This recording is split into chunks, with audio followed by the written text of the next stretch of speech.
Hello મિત્રો, કેમ છો? મજામાં? આજે આપણે બનાવવાનું છે લસણિયા દાળવડા. બહુ જ ટેસ્ટી અને એકદમ સુપર.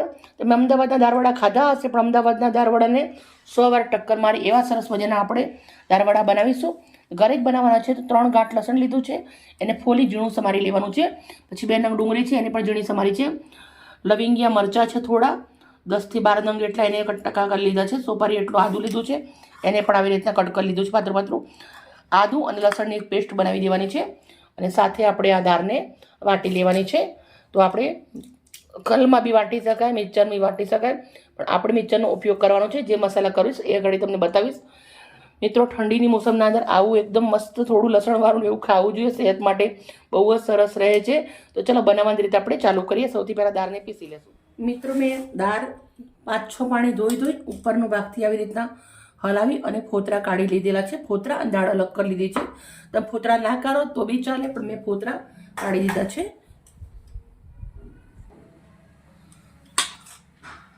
આપણે આવી રીતે મિક્સરના જારના અંદર દાળ નાખવાની છે.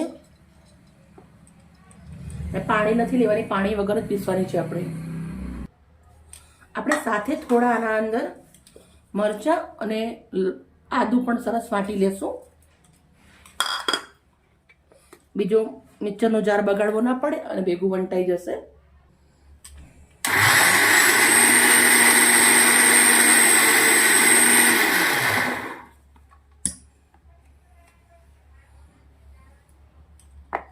આપણે આવું રાખવાનું છે, દરદરું. થોડું ફેરવશું. બસ રેડી થઈ ગયું છે.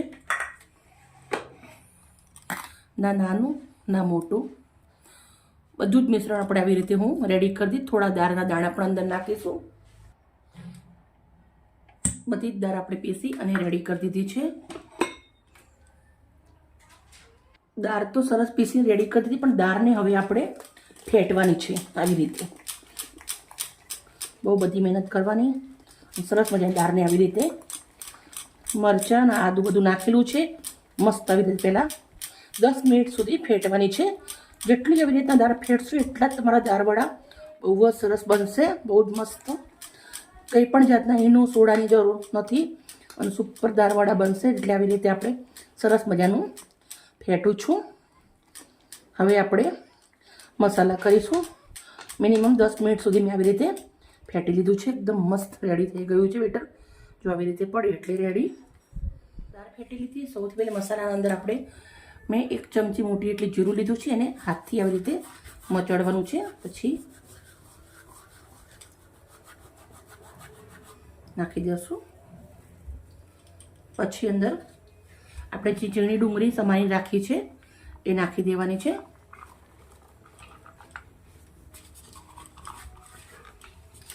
પછી આપણે ફૂલ લસણ નાખવાનું છે, ઝીણું સમારેલું ભરપૂર.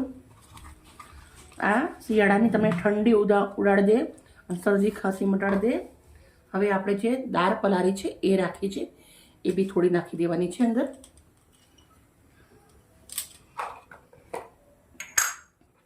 અંદર આપણે સ્વાદ પ્રમાણે મીઠું નાખી દઈશું. 1 ચમચી હિંગ નાખું છું. અડધી ચમચી હળદર નાખું છું. 1 મોટી ચમચી મેગી મસાલો નાખું છું.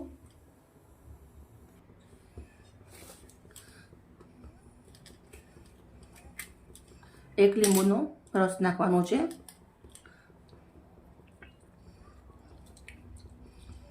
આવી રીતે હાથમાં નીચું છું, બીજ બધા હાથમાં રહી જાય, બીજ અંદર ના જવા જોઈએ.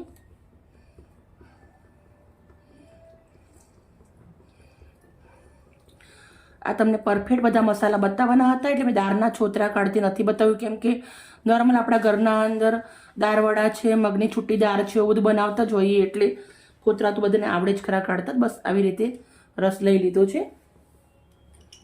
હવે પાછું હાથથી આવી રીતે મસાલાને મિક્સ કરી દેવાનું છે. મસાલો આપણો સરસ મજાનો મિક્સ થઈ ગયો. હવે આપણે વડા ઉતારીશું. તો વડા ઉતારવા માટે મેં તેલ ગરમ મૂકી દીધેલું છે. કઢાઈના અંદર તેલ ગરમ મૂકી દીધું છે. આપણું તેલ ગરમ થઈ ગયું છે સરસ. આપણે આવી રીતે સાઈડમાંથી લેતું જવાનું છે, એક એક વડું મૂકતું જવાનું છે. ગરમ તેલ થઈ ગયું પછી મેં ગેસ થોડો ધીમો કરી દીધો છે.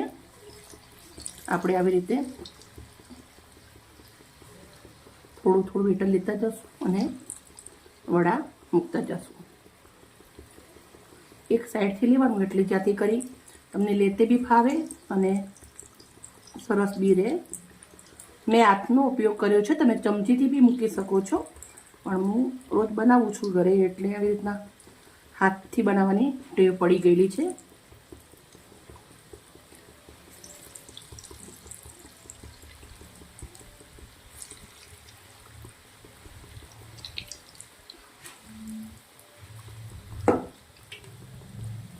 આપણે એનો યા સોડા કંઈ પણ નથી નાખ્યું, પણ હાથથી જે ફેટ્યું છે ને એનાથી આપણે આ દાળ બહુ જ સોફ્ટ થઈ જાય છે. દાળવડાનું મિશ્રણ જે હોય એ બરોબર આપણે હાથથી ફેટવાનું મહેનતથી, એટલે સરસ મજાનું એકદમ સોફ્ટ અને ટેસ્ટી બનશે વડા. દાળવડાનો કલર જોઈ શકો છો, એકદમ મસ્ત મજાનો ક્રિસ્પી અને ક્રન્ચી થઈ ગયો છે. હવે આપણે આવી રીતે એને એક ચારણાના અંદર કાઢી દઈશું અને ચારણાના અંદર નીચે થાળી રાખી છે, એક્સ્ટ્રા તેલ જે હશે એ આપણે ચારણામાંથી બહાર નીકળી જશે. તો સેમ પ્રોસેસથી બીજા પણ આપણે આવી રીતે દાળવડા બનાવી અને રેડી કરી દેવાના છે. બધા જ આપણે આવી રીતે નીકાળી દઈશું. મરચાં નાખ્યા છે લીલા, વચ્ચે મરચાંનો એક ચીરો કરી લીધો છે.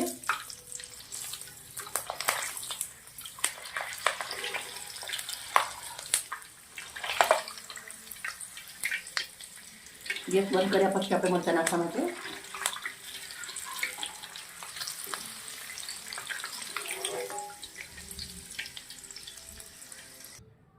મિત્રો બનાવે તો ઢગલા બંધ છે, પણ આપણે આવી રીતે પાન લીધું છે બદામનું, એના ઉપર હું સજાવું છું.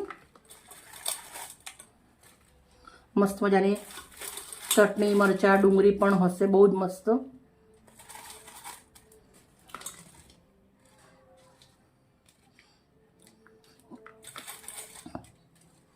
જે દાળવડું તમને ઉપરથી કડક દેખાય છે, અંદરથી તમે જોઈ શકો છો એકદમ મસ્ત રૂ જેવું છે.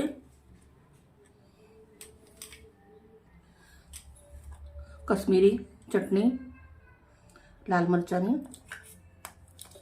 બધું આપણે ઘરે જ બનાવીએ છીએ. લીલી ચટણી, ધાણા, મરચાં, દહીંની, પતલી કટ કરેલી ડુંગળી અને હવે આપણા મરચાં.